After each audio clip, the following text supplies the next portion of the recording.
People who kept their skills survived this great Collin, this genocide, this population control that happened. There was 10 million Irish. It was too many. It was too many to control. We needed to have population control in Ireland. How did they manage? How did they manage to change the population from 10 million to 4 million within a very short period of time? Very short period of time. How is that even possible? And I'm going to explore that. This is really interesting. This is the bit that's left out of the history books. You don't talk about how you take these people and break them down, break their spirit into basically slaves.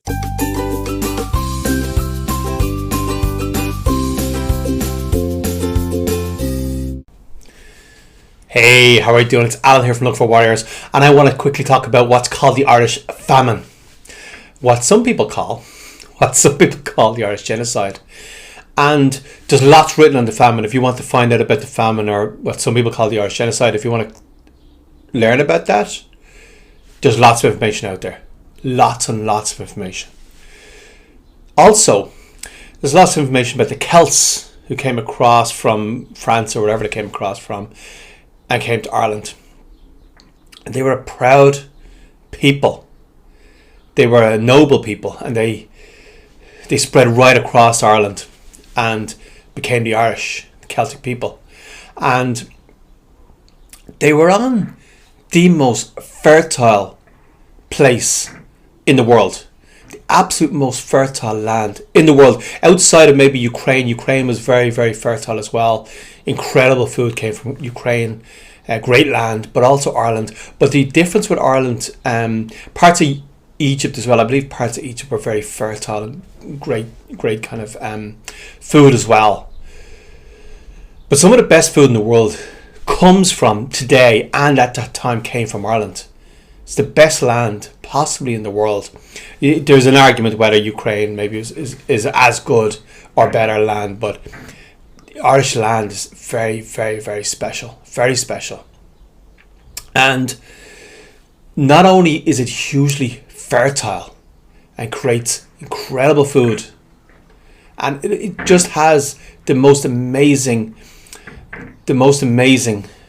climate where we will get some sun that we need in the summer, but also lots of rain, and very, very fertile land. And not only that, but Ireland and some parts of England, particularly southern England, are very, very spiritual. Very, very spiritual. You'll notice that by the standing stones. And a lot of the standing stones, they say, are places where ley lines. If there's lines on your body here and here and here and here at the chest, which you can't see, and the top of the head as well. There's lines in your body where spiritual energy comes through. And that's why acupuncture works, Chinese acupuncture, because it's puncturing those parts of your body where there's spiritual energy and allowing the energy to flow again, which they call qi. Allowing the energy to flow again. But there's parts of your body where energy flows, spiritual energy flows. And it's exactly the same on the earth. Exactly the same. As above, so below. It's exactly the same on the earth. There's lines in the earth where spiritual energy flows, and these standing stones are pulling that spiritual energy up out of the ground. And there's lots of them all over Ireland, but also in parts of southern England as well. But Ireland is a very, very spiritual place, and these Celts spread out throughout Ireland, and they would have hunted. Ireland was full of deer. They would have hunted deer, and they would have hunted rabbits, which Ireland is full of. It doesn't have a lot of dangerous animals, but it does have deer, and it does have plentiful of deer and plentiful of rabbits, which they would have hunted and eaten. Now, when they started farming, they also took across from Europe cows and sheep and pigs. But these Celts were carnivores. Certainly probably would have eaten some fruit, but there's not much fruit in Ireland, maybe some apples. But they were carnivores. They would have eaten sheep, pigs, cows. They would have hunted deer, wild deer, which is some of the best meat that you can possibly eat. And the bit that's left out of the history books is how do you take this incredible, carnivore, proud, fit, healthy, spiritual, deeply connected spiritual people, connected to the earth. Now they were pagans, connected to the earth, connected to nature, and also connected to God. How do you take these proud, spiritual, strong, healthy people who didn't believe there was the Brehon laws then, so they didn't believe in the central authority, they believed in the authority of people. So people created the laws, and laws are really just customs that everybody went by because they believed that this is the way it should be.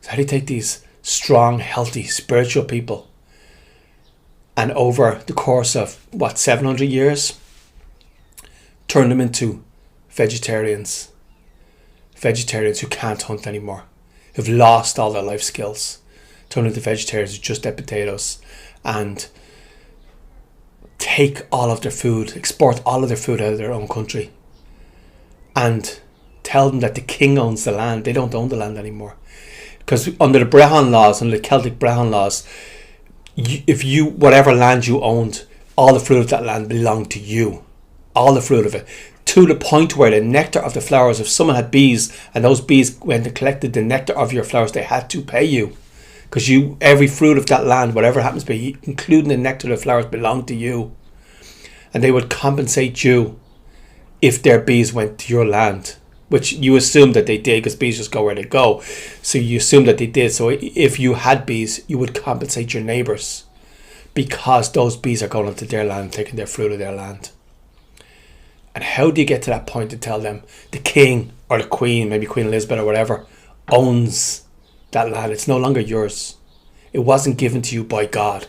This land wasn't given to you by God. This incredibly fertile, healthy, spiritual land wasn't given to you by God. The king owns it. And you have to pay increasing rents until you're in huge debt to absentee landlords. So how do you take these proud people, these proud carnivore strong people, and get them so dependent on a system that millions died because of a blight. Now there was a blight in Ireland for sure, but it was all over Europe. It was also in America, but no one died. Nobody died in Europe or America. They convinced these people that they needed the system, that they didn't have God inside them. And this is what Jesus said. Jesus said, God is inside you.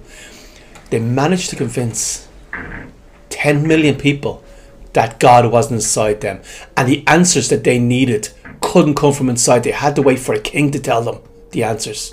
They managed to convince them that through education, through what they called education, through violence. There's quite a bit of violence as well, and a lot of it was through the media too. If you hear, like a lot of the media, when the famine started, they said the famine was fake news, that it wasn't as bad as people were saying. That's what the media were saying, that the famine was fake news.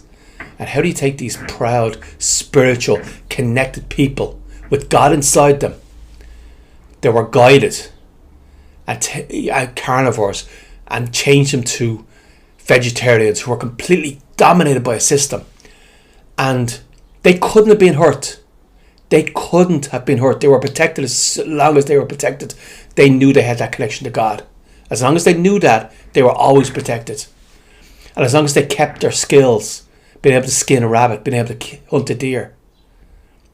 But it was the king's deer. It suddenly became the king's deer and they couldn't hunt it anymore. They weren't allowed. So the people who kept their skills survived this great Collin, this genocide, this population control that happened. There was 10 million Irish. It was too many. It was too many to control. We needed to have population control in Ireland. How do they manage? How do they manage to change the population from 10 million to 4 million in a very short period of time? Very short period of time. How is that even possible? And I'm going to explore that. This is really interesting. This is the bit that's left out of the history books. You don't talk about how you take these proud people and break them down, break their spirit. into basically slaves, and a lot of them did become slaves. They were brought to South American countries and made slaves. How do you control the population like that? How do you break them down so much? I'm asking you. Put it in the comments. Guide me towards. You help me out here. You help me out. Guide me towards some resources that show me how this was done. This was an incredible feat. That you could take the most brave, the most spiritually connected, the most fit, the most healthy, the most resourceful people on the planet, and break them down until they became your slaves. It's been Alan here from the Carnivores. I want to explore this, and I want you to help me out. Put it in the comments. Give me some resources, or give me some ideas.